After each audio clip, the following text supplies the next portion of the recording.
he showed his love through his presence. We thank God. Hi everyone, Angelo here. I'm a creative and theologian, and it's the sixth Sunday of Easter.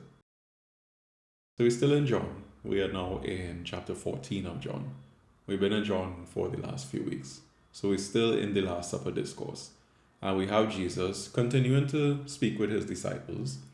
And he says, if anyone loves him, they will keep his word. And the Father too will love them. And how the Father and the Son will make their home in that person. He talks about the opposite. That what happens if you don't keep the words. And he says too, he's talking about the Holy Spirit, because of course, right, especially in John, he always refers to the Holy Spirit as the advocate. And he talks about peace, and he says, I'm leaving, my peace is what I'm giving to you. Remember, at least two, this is in the sequence of John, this is before Jesus' crucifixion. He says, don't worry, don't be afraid, don't be troubled. I'm going away, but I'll return. His Holy Spirit will remind you of everything I've ever left you with, though. He said, I'm telling you all this now, so that at least when it happens, you will believe. So like a lot of John, this passage in particular sounds so esoteric. And I suppose at that time when it was written, because of course we know John was written, give or take, somewhere around the turn of the century. So could be around 90, it could be 110, meaning the year 110, the year 90 CE, somewhere around there, but somewhere around the turn of the first and second, between the first and second century, right? I suppose at that time it was a very esoteric text. I suppose all of Christianity was an esoteric movement. But now though, where Christianity is such a mainline religion, and we have so many Christians in the world, a lot of times we might read this, John in particular, but any of the Gospels, and we might be like, what? So hopefully what I have to say here can help inspire you to find your own clarity. Now what I'm about to say might sound a bit out there, or at least compared to a traditional Catholic perspective, but I promise that this is relevant. So something I always say is that I would never be a theologian, but to be honest, I don't even know if I would be as religious or so deep into Christianity. But I definitely wouldn't be who I am if it weren't for reggae music, and in particular Bob Marley and the Wailers.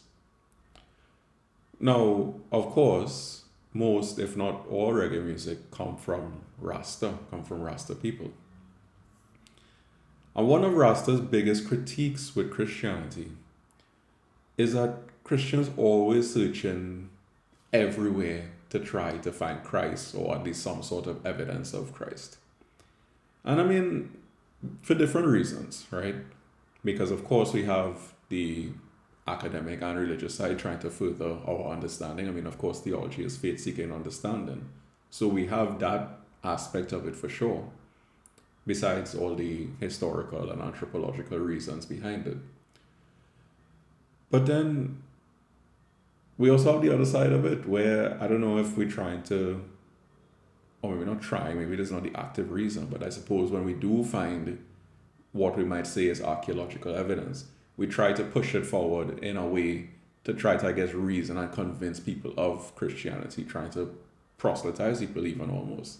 Like one example I could think of is the recent AI image that comes from the Shroud of Turin, which in itself, as controversial as this is to say, but is a disputed artifact of Christianity. And then for the AI image to render an image of Christ looking basically the same as the European images we have, and then we want to try to push this and say, oh, this is real, this is historical. Who's to say? But I really can't disagree with that critique that Rasta has of Christianity, is what I'm getting at. Because I know for my own self that critique is for the most part relevant. But Christ has an answer to that critique here in this story today. And from beginning to the end of the story, I feel like the words here can answer a critique like that. Because he says things like, the Father and the Son will make their home in those who love them. And how Christ is going away and you shall return. And then, of course, the mention of the Holy Spirit. I feel like all these things that Christ mentions here in this discourse can lead us to where we find God. And from what I believe, through research and experience and hope too, we find God right here. It's not, God isn't somewhere far away out in the heavens or somewhere, say, maybe we need to make a pilgrimage to. And don't get me wrong, all these things are nice and well and good. And of course, yes, we can take it for granted that God is absolutely everywhere, right? So, not bashing that. Because at the end of the day, if that's what we choose to do with our own spiritual lives, then, I mean, fine, right? Everybody different and everybody comes to find God in different ways. It's just that unless we find God inside of here first, we're not going to find God anywhere else. It's what, like Richard Rohr would refer to as the true self. Unless we can uncover that true self underneath all of this, what he'll call the false self or the ego, then we could spend our whole lives searching for God and we will never find. God's home is with us. God's home is in us. So it's like Christ says here in this story for real, right? Where we don't have to be afraid. And our belief is what can help us find God inside of us.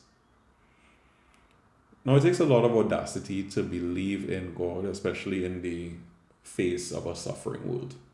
I mean, even just today itself, my students were asking a bunch of questions along the same lines. And the reality is, none of us knows why we suffer. We might have different explanations, or we might have some real good explanations. But none of us knows why, in our human experience, suffering is also ubiquitous. Like suffering, we could say suffering is the human experience almost. None of us know why. But what we do know is that God is in the midst of the suffering with us. And of course, the most obvious example that we often / always point to is the crucifixion. But Christ didn't only suffer during his passion.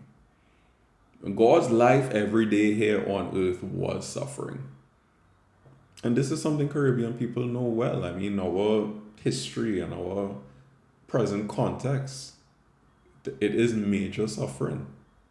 Or as the Rastas and them would say, sufferation. And all now in this passage that we read in here, which would be verses 23 to 29 in John 14, all know Christ must be suffering. Because according to tradition, this is hours before his death. So in his humanity, he probably having a mental breakdown. Or I don't know if crisis is a stronger word. But he's definitely going through it, I'd imagine, because remember, keep in mind, Christ would have grown up seeing people crucified, whatever roads he would have taken into Jerusalem if he was making pilgrimage to Jerusalem and all that. And well, I don't know if higher up, I never researched that, if higher up or in the Galilee, the Romans were crucifying people. But Christ would have been familiar with this torture device that the Romans had, right? This means of punishment and execution. So in his humanity, I don't know how he didn't run away, but I suppose that is the other side of his humanity, which would be his divinity. Because even in his humanity, even though he going through it, in his divinity, he is accessing the Holy Spirit to not run away, but rather to continue to love us, as we see in the story here. Because he showed his love through his presence. And I mean, through his teaching too, yes, because he was a teacher, right? He was rabbi. And teachers know that good teachers don't stop teaching when 2:30, 3, 4 o'clock, whatever time the teaching day ends. Teachers know that good teachers don't stop teaching. They don't have any cutoff time. They're always teaching, right? So even in his last moments, he is loving through his teaching, yes, but more so through his presence. So with his last hours, he chooses to spend it with us, with his friends, the people who, like you would have said, I suppose it comes after. I don't remember where in the sequence of John this happens, but when he talks about true love is to lay down one's life for one's friends, that's what he's doing in this moment here. So he's not just telling, but he's also showing. And in these last hours, he was able to remind us that whenever we need to find God, there is only one place to look.